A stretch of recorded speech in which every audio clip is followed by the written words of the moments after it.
Okay, full disclosure here. I had a serious conversation with myself about money at the beginning of this year, and after some hard work, my finances are in better shape than they've been in a long time. A lot of us women are scared when it comes to money. How do we invest? Have we saved enough?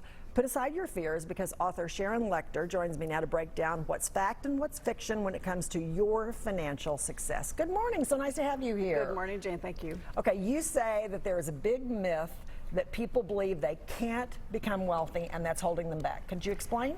Well, growing up as kids, did your parents say we can't afford it, right? Pinch your pennies, money doesn't grow on trees. All of that. As children, we hear these concepts, money negative, and so we end up with this idea of money is scarce, right? And we're afraid we're never going to make enough, and then when we make it, we're afraid we're going to lose it. And once you recognize where it came from, you can release that and understand that everyone has the opportunity to create wealth. Okay, a lot of entrepreneurs these days particularly are working like 80-hour weeks. You know people like that. Is that what it takes today to be financially successful? Well, I'm going to be honest with you. When you start a business, it takes full dedication, all right, and it takes a lot of time and energy and hours, but what you're creating is an asset that goes beyond you.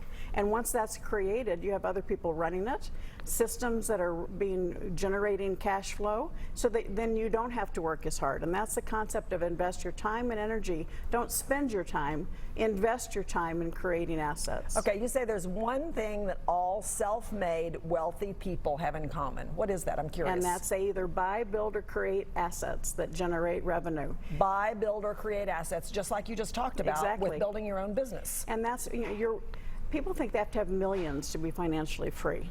You're financially free when the monthly income from your assets exceeds your monthly expenses, all right?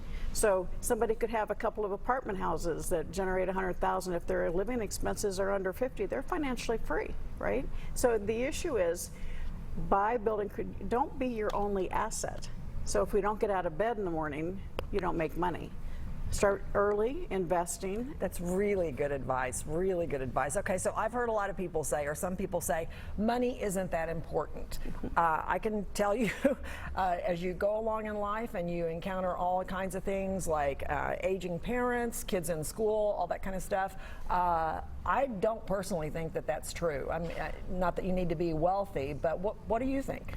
Well, money isn't everything, but as my friend Rita Davenport, who's in my new book, says, it's right up there next to oxygen, right? I've had money and I've had no money, and it's a lot easier when you have money. It is, the way that we create wealth, but it also gives us the opportunity to give back. So the more you make, the more you can give. And life is a lot easier when you have the finances. Another thing that you hear people say is, well, you've got to be really smart to earn a lot of money. What's your take on that? Well, the issue is they're thinking school smart, all right? And so, yes, you need to educate yourself. And unfortunately, we're not teaching our kids about money yet in school. So we need to find the resources to teach ourselves about how to buy, build, and create assets. It's not what you do for your paycheck. Jane, is what you do with your paycheck. Okay, you just touched on one of my big pet peeves, that we don't teach our kids in school the realities and the practical things about managing money. That said, one final myth you say is people who say, I grew up in the middle class, that's where I'll always be. And that's because we don't teach our kids about money. If we want to level the playing field, we need to teach our children about money in school. Because we've heard the saying, the rich get richer, the poor get poorer. That's because we're learning that at home. I will say, I will compliment Texas. So true. Texas is one of the 17 states that does have personal finance as a high school requirement. It's not a separate class in Texas, so that's the next step you need to take. But Texas is moving in the right direction. So. Well, thanks for coming in this morning and sharing what you have in your book with us. Unlock the Secret to Success for Your Financial Freedom. Sharon's new book, Success and Something Greater, is available now wherever books are sold. She's also the author of Think and Grow Rich for Women and Rich Dad, Poor Dad. Learn more online at SharonLechter.com.